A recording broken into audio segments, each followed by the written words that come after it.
Балаңызды қорғаудың 7 ережесі. Балаларды басқа адамдармен қалдырмау, ол сіздің туысыңыз болса да. Іш киім ережесі туралы түсіндіру. Баланы 1,5-2 жасқа дейін анасынан басқа ешкім жуындырмау керек.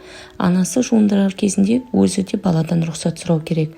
Жыныс мүшелерін тек сенікі ғана дегенді ұғындыру. Далаға ойнауға кеткенде, сыртқа шыққанда қауіпсіздік туралы қайталап айту. Не түсінгенін сұрау, бала ұмытып кетпес үшін әрдайым құлағына құйып отыру. Балаңыз интернеттен не көретінін бақылау, шектеу қою. Бала күрт өзгерсе, сөйлеспесе, жуынбаса, еш нәрсеге зауқы болмаса, ол күйзелісте жүр деген сөз. Тұйықтығының себебі неде? Айта алмасаң жазып жібер, ымдап көрсет деп бірнеше нұсқа ұсыну, баланы қорған екеніңізді ұғындыру. Шынын айтқанда ұрыспаймын деп уәде беру, уәдеде тұру, баланы кінәламау. Баланың жан дүниесіндегі сырын бөлісетін адам болу, сенім көпірін орнату.